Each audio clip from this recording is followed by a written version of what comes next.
আচ্ছা, নাম কি আছে আপনার? আমার নাম রাধা দাস। কবে থেকে আসছেন এই মন্দিরে? 12 বছর দিয়ে। কেন, কি সমস্যা নিয়ে এসছেন আপনি এখানে প্রথমবার এসেছি যখন মনসা পুজো ছিল। আচ্ছা। আমার বান্ধবী, আমার খুব ঘনিষ্ঠ বান্ধবী আমার বাড়িতে এসেছিল। ও বলল চল এক জায়গা পুজো হচ্ছে, যাবি চল। তখন আমি কাছ থেকে এসেছি, বললো না রে যাবো না, বলছে চল না যাবো বলে ও আমাকে নিয়ে এসছে। এখানে দেখছি মন্দিরে পুজো হচ্ছে। তখন মন্দিরটা মাটির ছিল। ওই বান্ধবী ইতেই আমি এখানে এসছি, মাকে চিনেছি।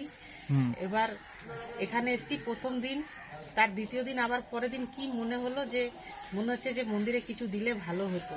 মন্দিরে তার পরের দিন মিষ্টি কাপড় নিয়ে এসে মাকে দিলাম।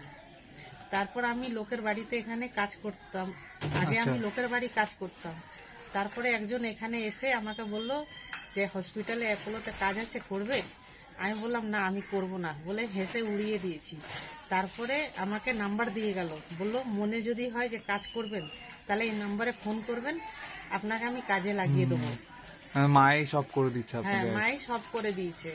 এবার আমি তখন অনেক 6-7 মাস পর যখন আমি ফোন করেছি উনাকে, ও আমাকে কাজে নিয়ে গেছে ম্যাডামের কাছে। যেদিনকে আমি কাজে গেছি সেদিনকে আমাকে ম্যাডাম কাজে নিয়ে নিয়েছে।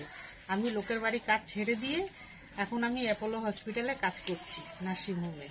আচ্ছা। তারপরে মায়ের মাটি মন্দির ছিল, মন্দিরে প্রতিমা বাইরে রাখা ছিল, আর মন্দির এখানে সাধন পান্ডে তৈরি করছিল।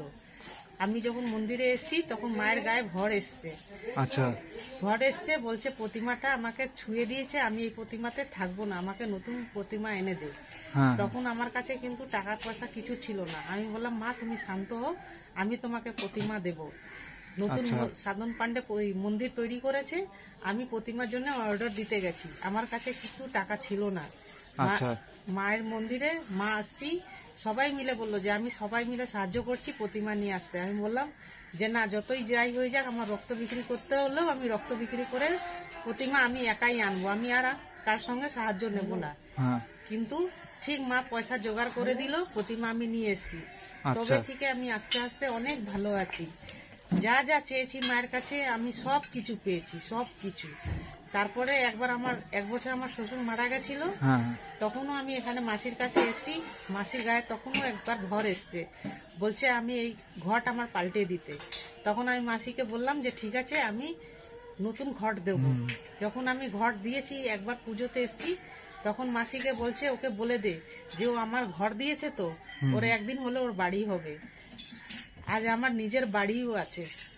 মায়ের কাছে এসে আপনি একদম মানে ফল পেয়েছেন তো? প্রচুর প্রচুর, মানে যা চেয়েছি। এখন মা ছাড়া আমার কেউ নেই। আমার নিজের মা মরে গেছে 2 বছরে, কিন্তু আমার মনেই হয় না যে আমার মা নেই। আমি সবসময় ভাবি যে আমার মা আছে।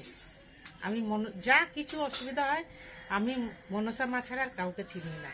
আর মায়ের কাছে যা যা পেয়েছি, যা যা চেয়েছি সব পেয়েছি, সব। আমার যদি পেটে গ্যাসও হয় তো মনে হয় মায়ের মন্দির দিয়ে জল খেলে আমি ভালো হয়ে যাবো, এতটা আমার বিশ্বাস আছে মার উপরে। মানে এখান থেকে ফুল জল নিয়ে যান আর ওটা কিছুই নিয়ে যাই। মাসি যদি আমাকে একটুখানি জলও দিয়ে দেয় সেটাও ভাবি যে আমার জন্য কাজে লাগবে। সত্যিকারই এটা হয়। আচ্ছা। আজকে আমার বাড়ি ঘর সবকিছু আছে। যেই মানুষটাকে দেখে মানুষ রাস্তা দিয়ে হাঁটলে লোক থুতু ফেলতো, সেই মানুষ আজকে ডেকে আমার বাড়ি আসছে দেখতে যে কিরম বাড়ি কিনেছি। বাহ, সবই মায়ের কৃপাতেই হয়েছে। হ্যাঁ, ঠিক আছে, নিজেও ভাবতে পারিনি এটা। আচ্ছা ঠিক আছে।